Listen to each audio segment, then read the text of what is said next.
반갑습니다. 서로 인사 한번 나누실까요? 네, 반갑습니다.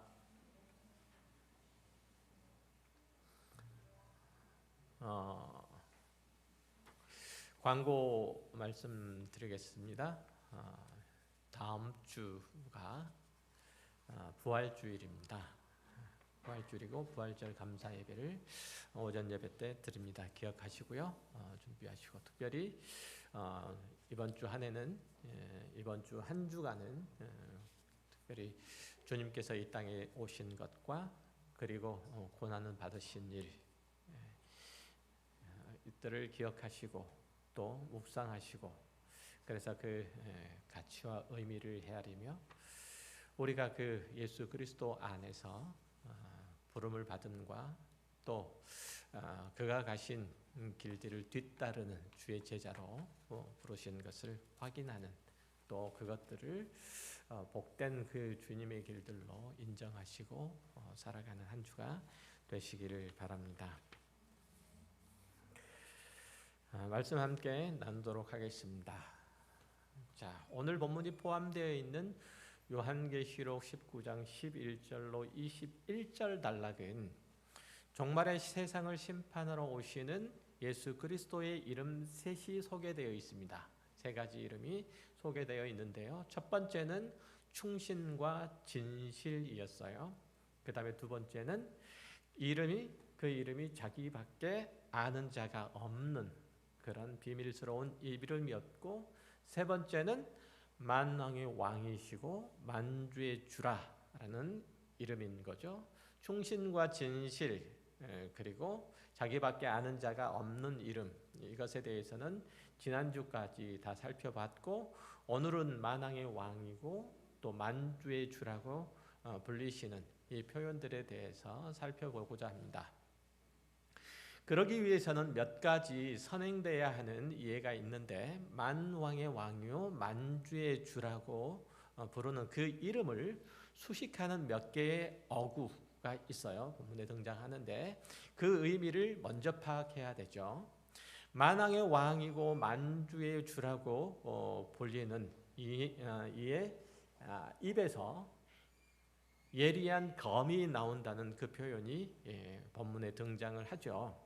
자, 이 구절은 구약 성경에 이미 등장하고 있는데요. 이사야서 49장에 보면 1절 이하의 말씀을 보면 이렇게 인용되어 있습니다. 섬들아 내게 들으라, 먼 곳 백성들아 귀를 기울이라. 여호와께서 태에서부터 나를 부르셨고 내 어머니의 복중에서부터 내 이름을 기억하셨으며 내 입을 날카로운 칼같이 만드시고 나를 그의 손 그늘에 숨기시며 나를 갈고 닦은 화살로 만드사 그의 화살통에 감추시고 내게 이르시되 너는 나의 종이요 내 영광을 내 속에서 나타낼 이스라엘이라 하였느니라. 자, 하나님께서 이스라엘에 메시아를 보내셔서 그를 통해서 자신의 백성을, 당신의 백성을 구원하시겠다고 약속하신 대목인데, 여기서 메시아의 입을 칼같이 날카롭게 만드셔서 그 나라를 회복하시고 열국을 구원하시는 그 사명을 완수하시겠다라고 하는 거죠. 이것은 그 말씀의 뜻은 뭐냐면 하나님의 말씀의 계시를 통해서 그 뜻을 전하고 또 성취하실 거고, 그 전하시는 메시아의 입을 능력 있게 사용하시겠다라는 그런 약속이 담긴 의미이죠. 마찬가지로 오늘 본문 15절에 다시 오시는 그리스도의 입에서 예리한 칼이 나온다는 것도 하나님의 말씀으로 이 세상을 심판하실 것이다, 주의 백성들을 구원하실 것이라는 것을 확인해 주는 내용인 거예요.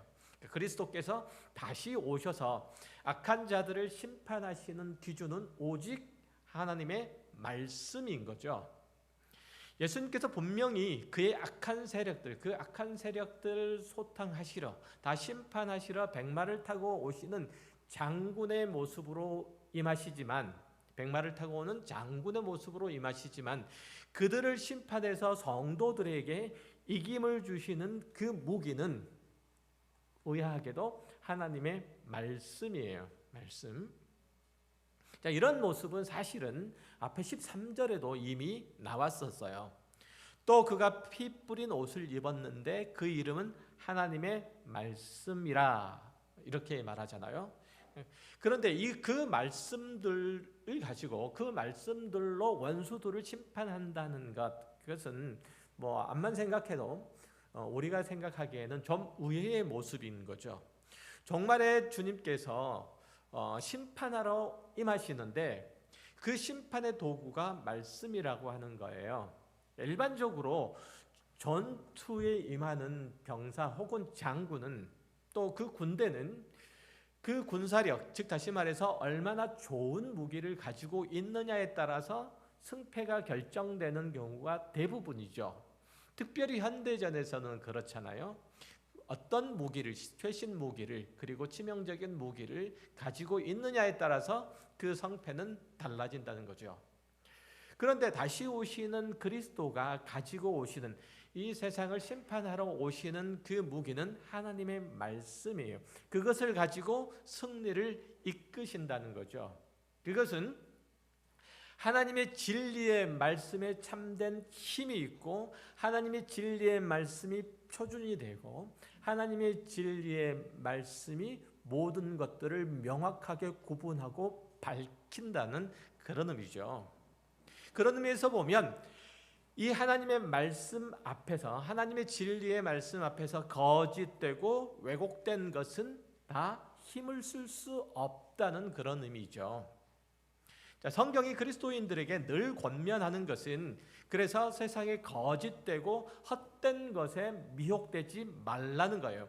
금방 떠밀려가고 말 세상 풍조에 휩쓸리지 말고 하나님의 영원한 말씀과 하나님의 영원한 말씀에 성도의 마음의 기초를 세우라는 권면을 성경에서 거듭거듭 하세요. 거짓된 것은 참된 것이 나타날 때 그 정체가 드러날 수밖에 없죠. 그렇죠? 왜곡되고 이지러진 것은 곧게 세워지고 바른 것에 금방 판병이 될 수밖에 없어요. 그러니까 오직 진리만 영원하고 영원한 것들만 힘을 쓰게 되고 시간과 공간을 초월한 능력은 영원한 것, 진리만 그 능력을 발휘하게 되는 거죠. 다시 오시는 그리스도께서 악한 자와 거기에 미혹되어서 동조하는 자들을 심판하시는 기준과 근거와 당위는 바로 하나님께서 온 우주와 만물의 주권자이시고 통치자시라는 진리, 이 흔들릴 수 없는 사실 위에 있는 거예요. 여러분이 종말의 심판을 그려볼 때 헛되이 생각하지 않아야 될 것은, 미혹되지 않아야 될 것은 하나님께서 극적으로 혹은 기적적으로 그 원수들을 심판하시고 그 백성들을 구원하실 것이라는 그러한 상상이에요.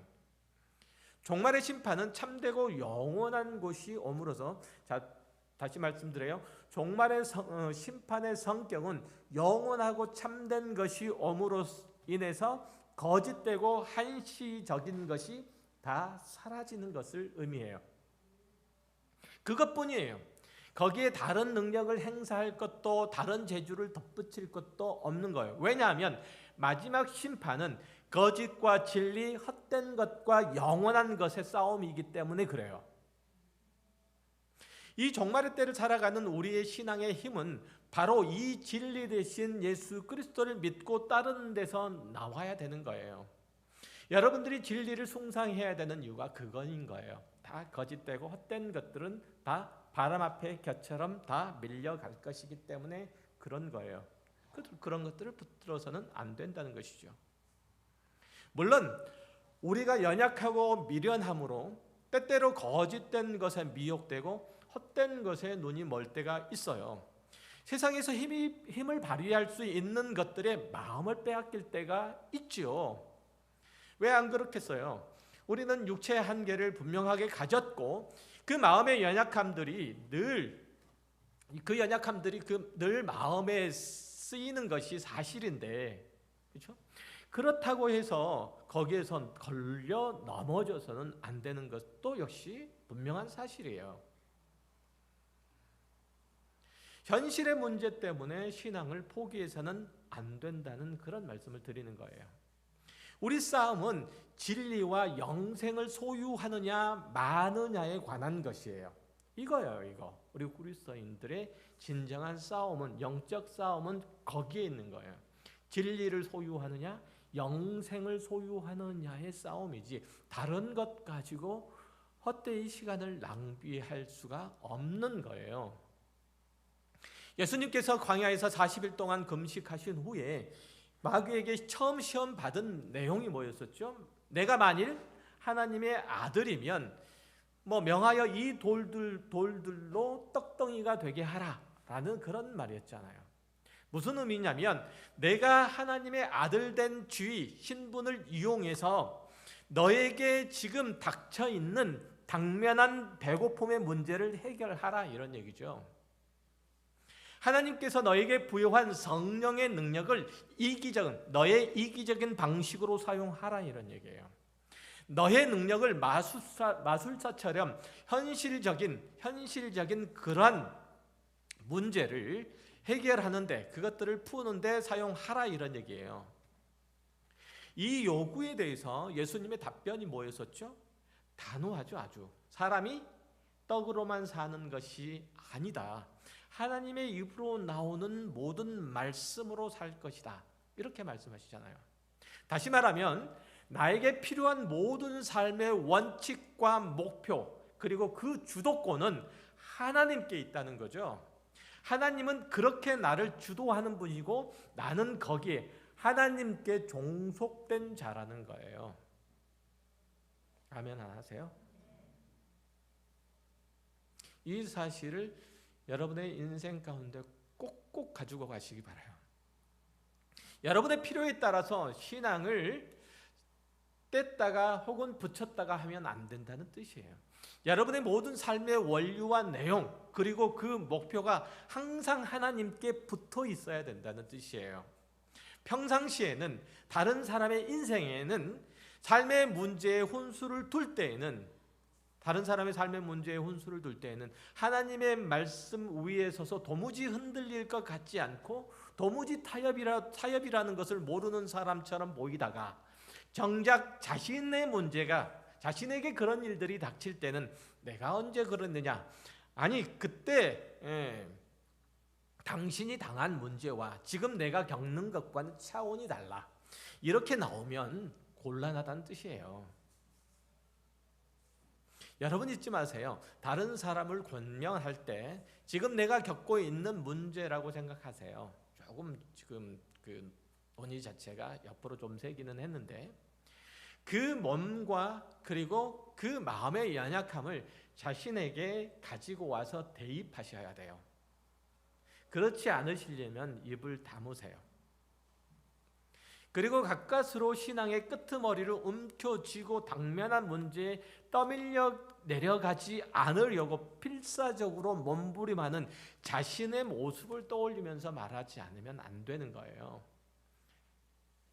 어쨌든 될 때라 되라는 심정으로 내 마음대로 휘저어놓고 나중에 가서 후회하고 돌이켜서 수습하려면 진짜로 어려워요.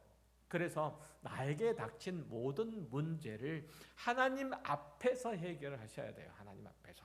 하나님께서 원하시는 방식으로, 하나님께서 나의 주권자이시고 나는 그의 종속된 자, 하나님께서 말씀하신 바 그 거룩하신 말씀에 따라 내 모든 문제는 거기에 대입하겠다라고요.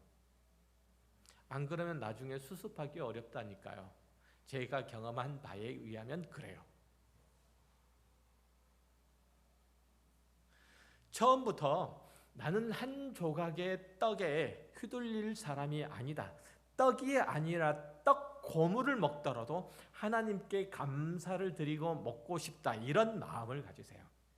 그러니까 되지도 않을 조건을 억지로 만들어서 아파트 청약을 하고 당첨이 돼서 몇 억을 프리미엄을 받아가지고 팔면서 하나님께서 나에게 이런 복을 주셔서, 이런 식으로 감사헌금을 하면서 하나님을 만홀히 업신여기지 마세요. 자, 그 다음으로 백마 타고 오시는 그리스도는 철장으로 만국을 다스리시는 분이라고 말하죠. 이거는 그리스도의 심판의 절대성, 완전성, 철저성을 의미하는데, 그가 행하시는 심판으로 인해서 하나님의 공의로우신 통치가 완전히 구현된다는 뜻이에요. 그러니까 마지막 심판이 끝나고 나면 이제 하나님의 공의로우신 통치가 완전히 열리는 거죠. 사실 철장으로 다스린다는 그 표현은 성경에서 하나님의 심판을 묘사할 때 자주 등장하는 그런 표현이에요. 시편 2편 8절 이하의 말씀을 볼게요. 내게 구하라. 내가 이방 나라를 내 유업으로 주리니 내 소유가 땅끝까지 이르리로다. 내가 철장으로 그들을 깨뜨리며 질그릇같이 부수리라 하시도다. 자, 여기 나오는 철장은 실제로 양을 공격해 오는 짐승들을 죽이는 목자들의 새 몽둥이에요. 따라서 이 이미지는 이스라엘을 보호하시는 하나님의 강한 손길을 표현한 거예요. 그러니까 사도 요한이 이 시편 2편의 이미지를 인용한 것도 교회와 성도를 압제하는 원수들에 대한 하나님의 심판을 강조하기 위한 거죠. 하나님께서 그리스도 예수께 내어주신 그 권세와 능력의 크고 위대함으로 인한 심판의 철저함을 묘사하기 위해서 이 표현을 가져다가 쓴 거예요. 사실 시편 2편을 인용해서 하나님의 심판의 철저성과 그리고 완전성을 묘사하고자 한 것은 앞에 요한계시록 앞에 보면은 두아디라 교회에게 보낸 편지에 이미 있었어요. 요한계시록 2장 25절 이하의 말씀을 보면 이렇게 되어 있어요. 다만 너에게 있는 것을 내가 올 때까지 굳게 잡으라. 이기는 자와 끝까지 내 일을 지키는 그에게 만국을 다스리는 권세를 주리니 그가 철장을 가지고 그들을 다스려 질그릇 깨뜨리는 것과 같이 하리라. 나도 내 아버지께 받은 것이 그러하니라. 자, 여기서도 다시 오시는 그리스도께서 새 몽둥이로 질그릇을 깨뜨리듯이 악한 세력을 완전히 심판하실 것이고, 끝까지 그리스도에 대한 믿음을 지키고 승리한 성도들을 이 메시아의 심판에 참여케 하실 거라고 그렇게 약속하신 대목이에요. 그리스도의 심판의 도구를 철장으로 묘사한 다음 구절이 또 하나 있는데, 요한계시록 12장 5절에 이렇게 나와 있어요. 여자가 아들을 낳으니 이는 장차 철장으로 만국을 다스릴 남자라. 그 아이를 하나님 앞과 그 보좌 앞으로 올려가더라. 이렇게 나오죠. 이처럼 예수 그리스도께서 이 땅에 다시 오실 것이고, 다시 오셨을 때는 심판을 하실 건데, 그것은 이런 형태를 띈다는 것이요. 밤에 몰래 우리 안으로 들어와서 목자의 양들을 약탈해가는 늑대의 머리를 쳐서 깨뜨리고 그 입에서 양을 빼앗아오는 그런 모습을 연상케 하는 거예요. 그러니까 우리가 보게 될 마지막 심판의 성격이 이러한 거예요. 약탈하는 자의 손에서 그 백성들을 구원하시는 주님의 신실하시고 용맹스럽고 믿음직스러운 모습을 생각하면 돼요. 우리가 악한 세력에 유린당하고 있을 때 호련히 주님께서 이 땅 가운데 오셔서 그렇게 하실 거란 얘기예요. 자, 만왕의 왕이요 만주의 주라고 불려지는 다시 오시는 그리스도에 관한 세 번째 이미지가 뭐였냐면, 그가 맹렬한 진노의 포도주 틀을 밟는다라는 거예요. 이것이 무엇을 의미하는지는 아주 분명하죠. 마치 포도를 따서 즙을 짜는 틀에 넣고 으깨고 그리고 거기서 흘러나오는 붉은 즙, 이것들을 연상할 수가 있는 거죠. 그것처럼 하나님께서 그 원수들을 진멸하실 때 그들이 겪는 처참한 형편이, 그리고 그 모습들이 바로 포도주 즙 안에 들어있는 포도와 같은 그런 형편이 될 거라는 사실을 보여주고 있는 거예요. 이건 역시 하나님의 심판의 철저성과 엄중성 그리고 완전성을 보여주는 모습인 거죠. 자, 이 이미지도 사도 요한이 구약 성경에서 가지고 온 거예요. 이사야 63장 2절 이하의 말씀이에요. 자, 어찌하여 내 의복에 붉으며 내 옷이 포도주 틀을 밟는 자 같으냐. 만민 가운데 나와 함께 한 자가 없이 내가 홀로 포도주 틀을 밟았는데, 내가 노함으로 말미암아 무리를 밟았고 분함으로 말미암아 짓밟았으므로 그들의 선열이 내 옷에 튀어 내 의복을 다 더럽혔으니, 이는 내 원수 갚는 날이 내 마음에 있고 내가 구속할 해가 왔으나 내가 본즉 도와주는 자도 없고 붙들어주는 자도 없으므로 이상하게 여겨 내 팔이 나를 구원하여 내 분이 나를 붙들었음이니라. 내가 노함으로 말미암아 만민을 밟았으며 내가 분함으로 말미암아 그들을 취하게 하고 그들의 선혈이 땅에 쏟아지게 하였느니라. 여기서 포도주틀을 밟고 그 틈 사이에 나오는 붉은 즙처럼 하나님의 큰 심판의 행위를 베푸시자, 하나님의 격렬한 진노를 쏟아 놓으시자 그 백성들을 괴롭게 하는 원수들의 선혈이 솟구쳐서 땅에 쏟아지며 그 즙틀을 밟는 자의 옷이 붉게 물드는 것, 이걸 묘사하고 있죠. 원수들이 피를 흘리는 것들은 그들이 하나님의 성도들의 피를 흘리게 한 것에 대한 정당한 보응이라고 그렇게 말하고 있는 거예요. 그러고 보면 다시 오시는 그리스도께서 예리한 검으로 만국을 치는 것이나 철장으로 다스리는 것, 그리고 맹렬한 진노의 포도주 틈을 밟는 것은 다 하나님의 심판에 관한 서로 다른 이미지를 제공을 하지만 사실은 같은 내용을 여러 방향으로 묘사한 것, 그것을 반복적으로 제시한 것일 뿐이에요. 그러나 이처럼 서로 다른 이미지를 삼중으로 반복해서 묘사한 것은 말씀드렸듯이 예수 그리스도의 심판의 완전성과 절대성과 철저성과 엄중성을 말하고자 함이에요. 그러니까 하나님께 대적하기를 그 자녀를 억울하게 하고 괴롭게 하고 고통 가운데 몰아넣었던 자들은 그 행위에 대해서 남김없이 심판을 받을 것이다 라는 말씀을 오늘 본문을 통해서 말하고 있는 거죠. 잘 따라오고 있으세요? 오늘따라 이렇게 공허한 메아리처럼 이렇게 울리는 것 같아요. 자, 그런데 자세히 보시면 백마를 타고 오시는 이는 분명히 전장에 나아가는 이미지로 묘사되어 있음에도 불구하고 충신과 진실이라는 이름을 가진 그리스도와 악의 세력과 물고 물리는 치열한 전투는 없다는 거예요. 지난 시간에도 잠깐 말씀을 드렸을 거예요. 이런 치열한 전투의 이미지는 없고 단지 심판의 이미지만 상세하게 기술되어 있어요. 본문에 보면 요한계시록 19장 17절 이하에 보면 이렇게 나오잖아요.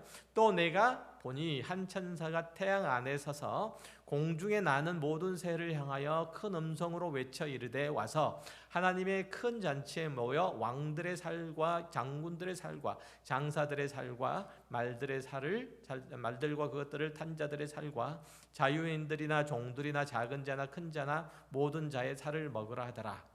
여기 보면 악한 세력들은 다 이미 패배하여 죽어버렸고 그리고 시체가 되어버렸고 공중을 맴돌던 새들이 그 시체를 뜯어먹는 장면만 있는 거죠. 다시 말하면 악한 세력들은 실제적인 권세를 가지고 하나님께 대항하는 것이 결코 아니라는 거죠. 물론 그들은 하나님을 반대하려는 의지가 분명하게 있고 각종 악행으로 그분께 순종한 자를 괴롭게 할 수는 있지만 결단코 하나님과 대등한 세력과 힘을 가지고 그 일들을 수행하는 것은 아니란 얘기예요. 그래서 백마를 타고 오시는 그리스도와 그 대적들 사이의 전쟁이라고 그렇게 말하지 않죠. 그렇죠? 하지만 단지 하나님과 대척점에 서 있다는 그런 점에서 그렇지 그런 의미가 그런 말들이 나온 것이지 이 두 대등한 진영들이 있고 그 진영 사이에서 큰 전투가 벌어지고 그래서 물고 물리는 그리고 진격했다가 후퇴하는 그런 일들이 반복되다가 기어이 그리스도가 이끄시는 그런 군대가 이기게 되었다 이런 얘기를 하고 있는 것은 결코 아닌 거예요.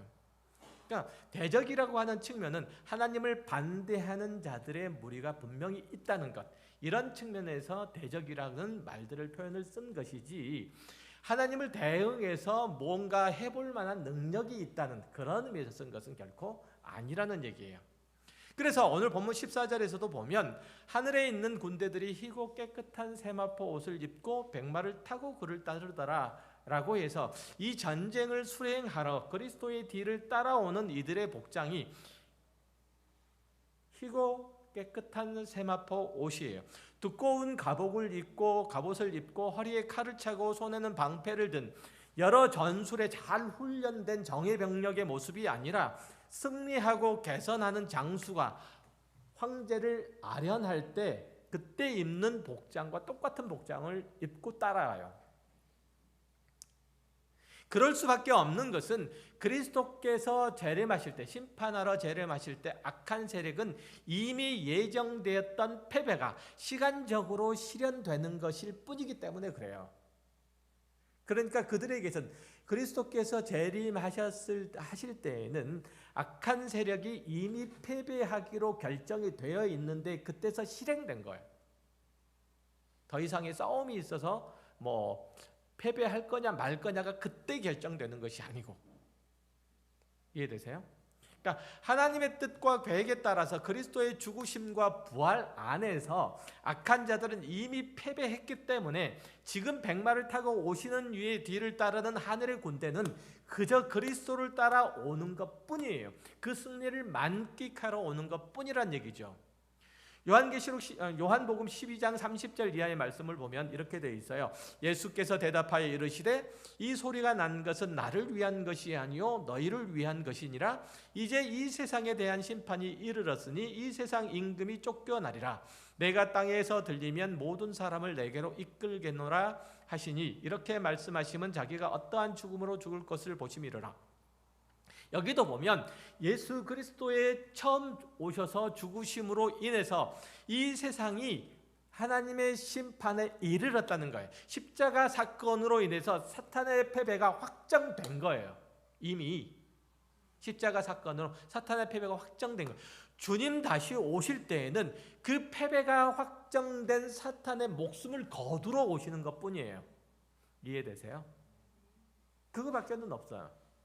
여기서 우리가 중요한 사실을 하나를 확인할 수가 있죠.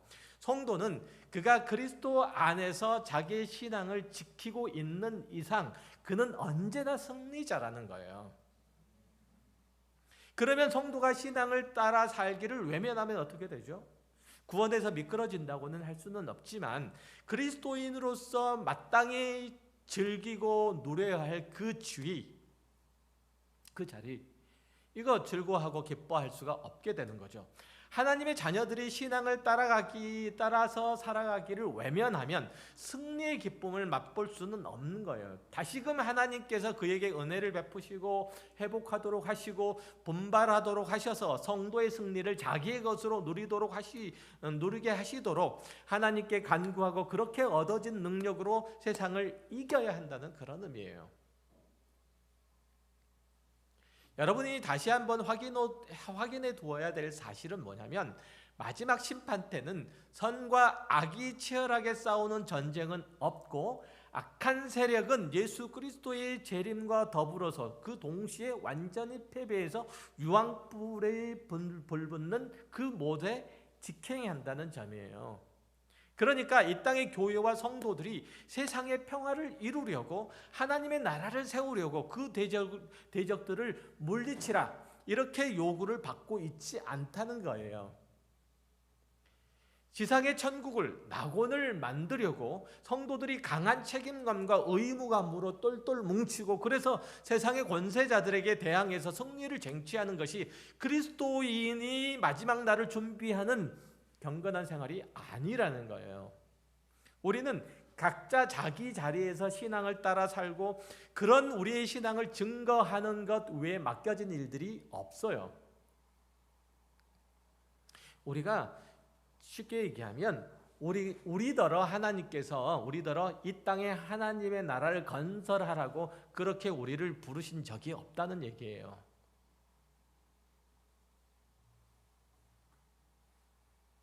왜 이상하세요? 이해가 잘 안 되세요?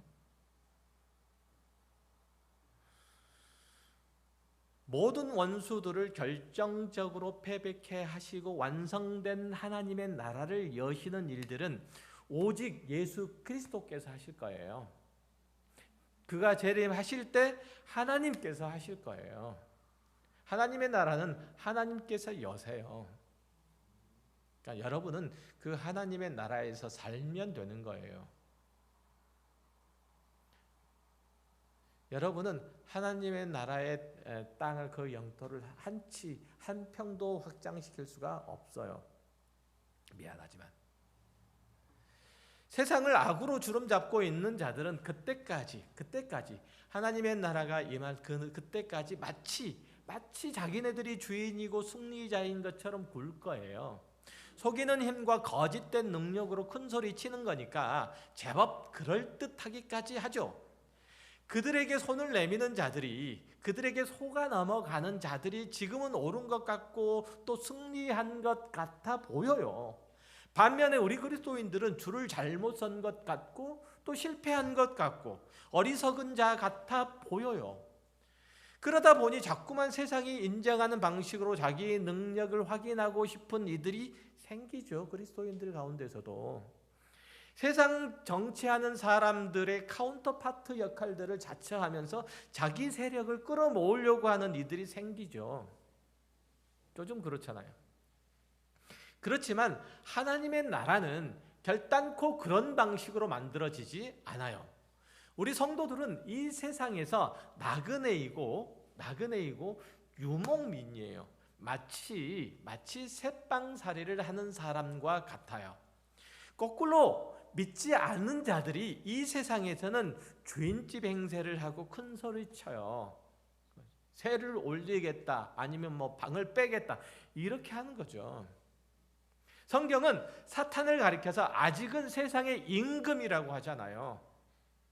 그렇죠? 아까 읽었던 요한복음 12장에서 세상 임금이라고 했잖아요. 그렇죠?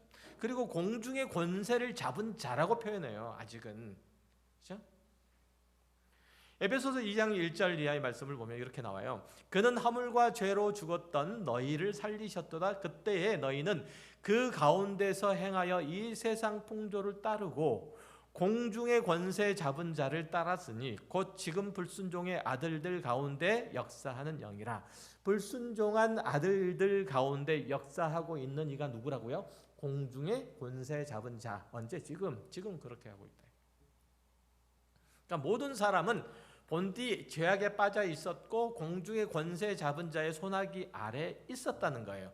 그리스도 예수께서 그런 세상 가운데 오셔서 죄인들을 부르시고 하나님의 백성을 삼으셨어요. 이런 세상 안에서 그 결과 우리는 세상 임금 그리고 공중의 권세 잡은 자에게서 구출됐지만 하나님의 부르심에 불순종해서 아직도 거기에 속해 있는 자들이 있다는 거죠. 하나님께서 예정하신 이는 마지막 한 사람까지 빠짐없이 이 세상 가운데서 불러내실 거예요. 이 세상 가운데서 구원하신 일들을 하실 거예요. 그리고 난 다음에 이 세상은 멸망할 거예요. 지금 하늘과 땅은 다 불에 녹아져서 없어질 것이고 하나님께서 새 하늘과 새 땅을 여시고 여기서 그 새 하늘과 새 땅 가운데서 하나님의 나라를 건설하실 거예요. 그러니까 이 세상 가운데서 여러분들이 건져낼 건 아무것도 없다는 뜻이에요. 이해하세요? 이 세상에서 여러분들이 건져낼 거는 아무것도 없어요. 그러니 이 세상에 너무 큰 기대나 미련을 갖지 마세요. 세상 정부가 여러분에게 뭔가 멋들어진 일들을 꾸며줄 거라고 기대하지 마세요. 요즘 보면 잘 알 수 있지 않아요? 어느 공기업 직원들이 자신들이 다루는 정보를 이용해서 땅을 투기하고 그리고 아파트 투기를 하다가 문제가 됐잖아요. 사람들이 비난하자 그 직원 중 하나가 인터넷 게시판에 그렇게 열렸죠. 이게 우리 회사만의 혜택이다. 복지다.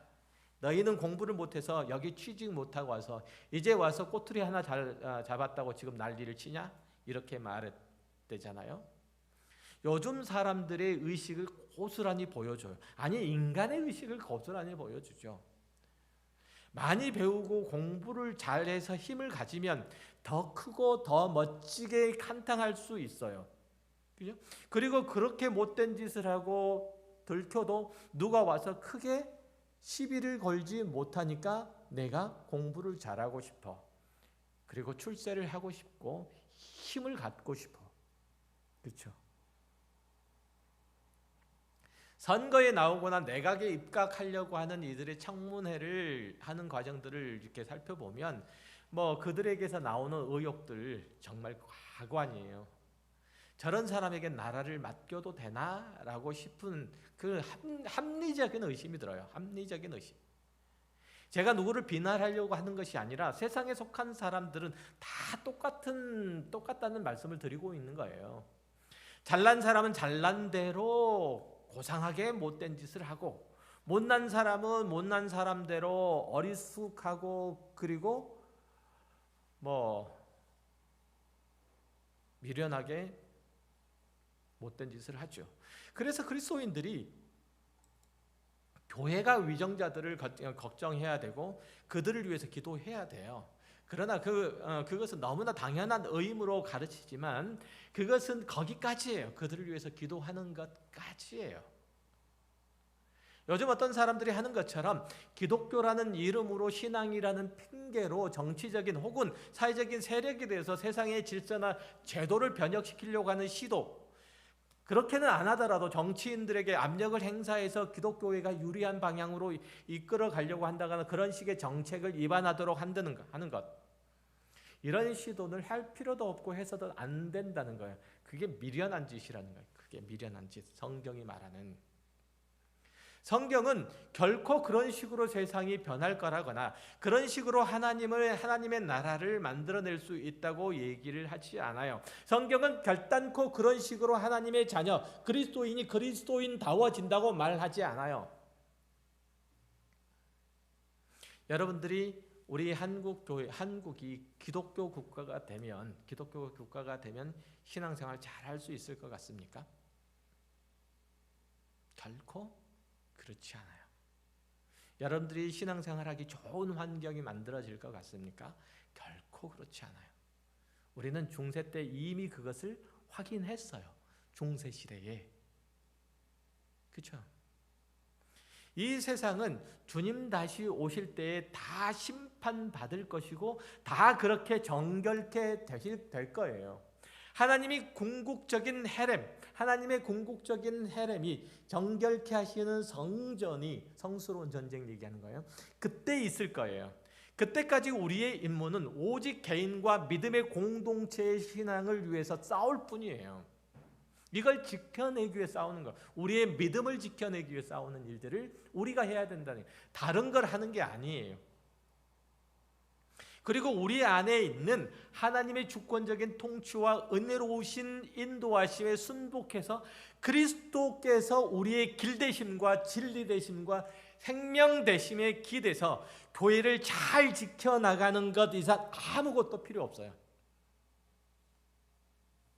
소돔과 고모라가 멸망한 이유는 물론 그 성 사람들이 부패하고 타락했기 때문이죠. 그러나 하나님께서 그 성을 심판하시기 전에 아브라함에게 오셔서 그 계획을 말씀하셨죠. 그때 아브라함이 하나님께, 하나님, 악인과 의인이 함께 멸망을 받는 거 이거 타당합니까? 하나님께서 그런 분이십니까? 시비를 걸어요. 이렇게 해서 의인 10명이 있으면 소돔과 고모라 성을 멸망하지 않겠다라고 그렇게 말씀하시죠. 그러니까 의인이 있으면 소돔과 고모라 성이 멸망을 피할 수 있었어요. 그러니까 하나님께서 그 성에서 살피신 것은 뭐죠? 그 성이 부패했느냐가 아니고 그 성에서 살피신 것은 의인이 있느냐예요. 하나님께서 세상에 기대하지 않으신단 말이에요. 하나님께서 보시는 것은 여러분과 교회예요. 교회. 그 성의 왕과 그 지도자들이 변해한다거나 그들이 하나님 앞에 와서 머리를 조아리라고, 아브라함 앞에서 머리를 조아리라고 하지 않으셨어요. 마찬가지로 하나님이 세상을 심판하러 오심은 더 이상 의인이 없기 때문이에요. 다시 한번요. 하나님께서 마지막에 이 세상을 심판하시는 것은 더 이상의 이 세상에 의인이 없기 때문에 그런 거예요. 이해하시겠어요? 마치 소돔과 고모라 성처럼 말이에요. 우리나라나 온 세상이 이토록 어지러운 이유가 뭐겠어요? 성경을 아는 우리는 적어도 그 탓을 그래서 위정자들에게 돌려서는 안 돼요. 물론 그들이 정치를 잘 해야 되겠지만 그들에게 궁극적인 소망을 걸 수 있지 않아요. 가만히 생각을 해보면 우리 사회가 각박해지기 시작한 시기는 사람들의 주머니에서 돈을 좀 만질 수 있을 때부터였어요. 제 기억으로는 1990년대에 들어서면서 국가 경제가 많이 성장을 했고 가정 경제도 역시 마찬가지로 많이 부해졌죠. 그때 기독교도 폭발적으로 성장했어요. 그러나 불행하게도 그때부터 교회가 세속화되기 시작했고 교회가 세상의 포로가 되기 시작했어요. 세상의 소금이 되지 못하고 세상에서 설탕처럼 녹아들어서 사람들에게 단맛을 주려고 했어요. 이 모습이 지금까지 계속되다 보니까 이제 교회는 세상을 위해서 기도하는 것이 아니라 교회가 세상을 염려하는 것이 아니라 세상이 교회를 걱정하는 모양새가 되어버렸잖아요. 젊은 애들이 말하는 헬조선은 그리스도인들이 바로 서지 못한 탓으로 돌리셔야 돼요. 다 우리 탓이에요. 맨날 세속 권력이나 탐하고 물질적인 번영이 곧 하나님의 복이다라고 그렇게 떠버리면 더 이상 방법이 없는 거죠. 그러면 그 물질적인 번영, 그 복을 위해서 별짓을 다 해야 되는 거예요. 그게 하나님의 복을 받는 방법이니까. 그렇게 외치는 교회, 그렇게 믿고 있는 성도들에게 무슨 소망이 있겠어요? 왜 교회가 세속화되어 가는가요? 그것은 예수 그리스도의 만왕의 왕되심과 만주의 주되심을 믿지 못하기 때문에 그래요. 그걸 신앙하지 못하기 때문에 주님께서 우리의 왕이시다라는 것을 고백은 하지만 그 고백대로 살지 못하기 때문에 왕되심 아래 우리가 무릎을 꿇지 못하기 때문에 그러는 거예요. 왕이면 왕의 명령을 들어야 될 거 아니에요. 안 들으면 끌려와서 조리가 틀리죠. 주리를 틀어라, 곤장을 쳐라, 이렇게 되는 수밖에 없잖아요. 왕 되시면 왕 대신 대접을 해드려야 되는 거죠. 마지막 때뿐만 아니라 지금도 우리 가운데 역사하시는 성도로서 신실하기는 소원하는 그 모든 이들에게 이김을 주시는 주님을 신뢰하지 못함 때문에 우리는 이 세상의 눈치를 자꾸만 보게 되는 거예요. 다시 오시는 그리스도를 따라서 등장하는 군사들은 전투에 승리할 거냐 패배할 거냐 싸워봐야 아는 사람이 아니라 이미 승리한 하나님의 군사로 부름받고 그렇게 그리스도를 따르고 있어요. 여러분들이 이 세상에서 실패할 거냐 성공할 거냐 승리할 거냐 패배할 거냐 이 기로에 서 있는 사람들이 아니고, 그래서 세상의 눈치를 봐야 되고 세상이 싸우는 방식들을 좀 가서 구경도 해야 되겠고 거기서 방법들을 배워야 되고 이런 게 아니고 우리는 세상에서 이미 승리한 자로 그렇게 부름을 받고 있다는 거예요. 그렇게 그리스도를 따라가고 있는 거예요. 그러니까 세상의 눈치를 볼 이유가 없죠. 세상의 방식을 따라서 우리의 인생을 그렇게 영위할 이유가 없는 거예요. 우리는 그리스도를 따르면 돼요. 그리스도께서 왕되심의 근거에서 우리의 삶을 거기에 부합하도록 하면 돼요. 우리는 이미 승리한 군사로 부름을 받고 승리를 얻기 위해서 모집한 병사가 아니라 승리를 함께 누리고 기뻐할 군사라는 사실을 이해하셔야 돼요. 그걸 꼭 마음에 새기셔야 돼요. 그래서 본문 16절에서 그 옷과 그 다리에 이름 쓴 것이 있으니 만왕의 왕이요 만주의 주라 하였더라 이렇게 얘기하죠. 이 원문을 충실하게 반영을 하면은 그 옷과 다리가 아니라 그의 다리를 덮은 옷이에요. 그러니까 그 다리를 덮은 옷에 이름이 기록되어 있다 이런 얘기예요. 허벅지는 보통은 고대 용사들을 생각하시면 허벅지는 보통은 칼을 차던 자리고 과거에 아브라함으로부터 시작해가지고 맹세를 할 때 사람들이 서로 맹세를 할 때 손을 넣던 자리이기도 해요. 이 이미지는 그리스도께서 심판권을 가지고 오시는 용사 혹 왕임을 표현하기 위한 거예요. 그리스도께서 왕이시라 이거죠. 그 옷에 쓰인 글의 내용도 그렇잖아요. 만왕의 왕이요 만주의 주라는 거죠.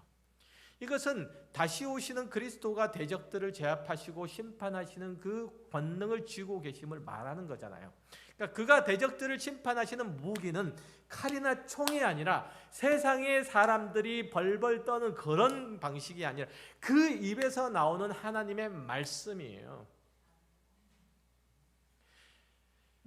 하나님만 온 우주와 만물의 주권자이시고 그 모든 것들의 기준으로 서시며 그 모든 살아있는 것들의 생명을 부여하시는 분이시므로 그가 홀로 하나님이시므로 세상을 심판하시는 거예요. 그래서 세상을 하나님께서 심판하시는, 그가 십자가를 지신 예수를 통해서 이 세상에 그 구원을 나타내셨듯이 그가 또한 백마를 타고 오시는 그리스도를 통해서 그리스도를 보내서 이 세상을 심판하시는 거예요. 충신과 진실이라는 이름을 가지신 이가 피 뿌린 옷을 입고 그 옷깃에 만왕의 왕이요 만주의 주시다라는 글귀를 쓰신 것은 그가 기필코 그 대적을 심판하여 진멸하시고 그 백성들을 구원해서 영광의 면류관을 씌우실 것이고 희고 깨끗한 세마포 옷을 입고 그를 따르게 하고 말이라는 분명한 약속으로서 우리들에게 그 글귀가 보이는 거예요.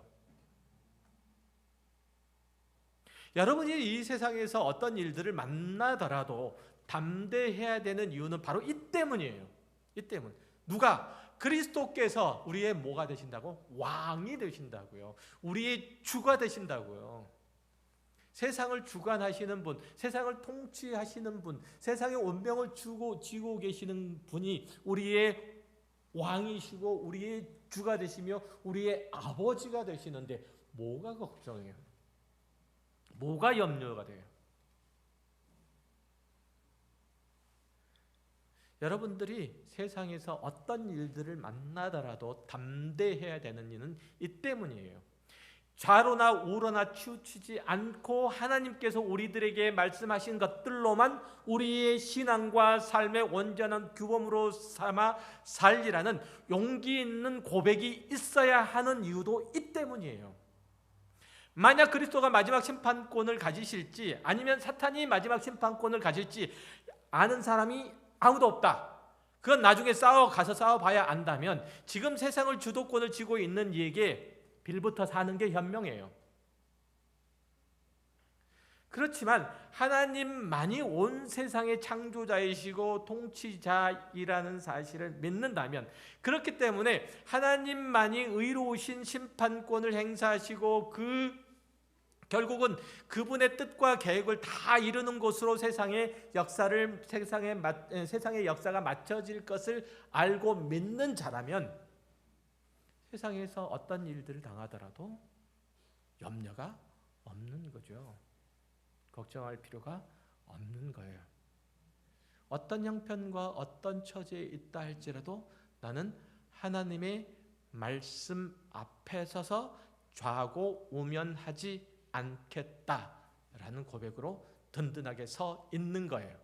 버티는 거예요. 이게 여러분이 그리스도인으로서 이 세상에서 보여줘야 할 유일한 일이에요.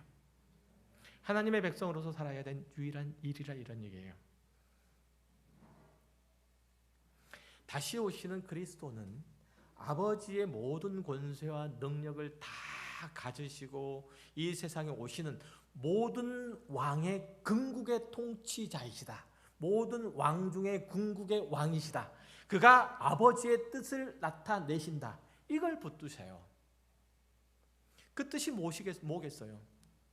그가 아버지의 뜻을 나타내신다는데 그가 나타내시는 아버지의 뜻이 뭐예요? 요한복음 6장 28절에서 이렇게 말씀하시잖아요. 내가 하늘에서 내려온 것은 내 뜻을 행하려 함이 아니요 나를 보내신 이의 뜻을 행하려 함이니라. 나를 보내신 이의 뜻은 내게 주신 자 중에 내가 하나도 잃어버리지 아니하고 마지막 날에 다시 살리는 이것이니라. 내 아버지의 뜻은 아들을 보고 믿는 자마다 영생을 얻는 이것이니 마지막 날에 내가 이를 다시 살리리라 하시니라. 이것을 위해서 주님께서 처음 오셨다 이거예요. 아버지 하나님의 구원의 뜻과 계획과 목적과 길들을 내시러 오셨다는 거예요. 다시 오시는 예수 그리스도는 어떻게 오셨겠어요? 그 구원을 완성하시려고 오셨죠. 다시 오실 그리스도께서는 그렇게 우리에게 허락하신 구원을 완성하시러 오시는 분이시라 이거예요. 히브리서 9장 27절. 다시 한번 보겠습니다. 한 번 죽는 것은 사람에게 정해진 것이요 그 후에는 심판이 있으리니 이와 같이 그리스도도 많은 사람의 죄를 담당하시려고 단번에 들이신 바 되셨고 구원에 이르게 하시기 위하여 죄와 상관없이 자기를 바라는 자들에게 두 번째 나타나시라. 언제 두 번째 나타나신다고요? 죄와 상관없이 자기를 바라는 자들에게 두 번째 나타나시는데 뭐 하시려고? 처음 이루신 구원을 완성하게 하시려고, 그죠? 완성케 하시려고 그 구원에 이르게 하기 위하여 죄와 상관없이 자기를 바라는 자들에게 두 번째 나타나시리라.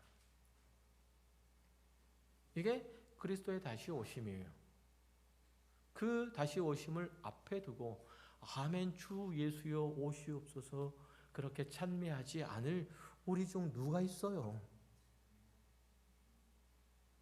그는 우리의 구원을 완성하시는데 방해가 되는 모든 것들을 다 제거하실 거예요. 그래서 사탄이 심판을 받게 되는 거예요. 두 짐승이 유황불이 불붙는 그 불못에 던져질 수밖에 없는 거예요. 그렇게 하심으로써 모든 세상의 죄와 악들을 다 정결케 하시고 우리와 하나님 사이에 가로막혀 있는 모든 것들을 다 평탄케 하시고 다시 오실 거예요.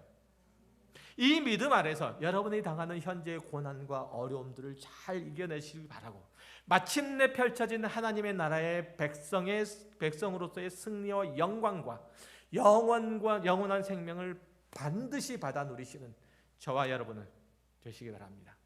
여러분은 하나님의 나라의 보석 세굴라입니다. 하나님의 영원한 나라는 황금 보석으로 되어 있는데 그 황금 보석은 바로 여러분이에요. 여러분이 하나님의 보석 세굴라입니다. 기도하겠습니다.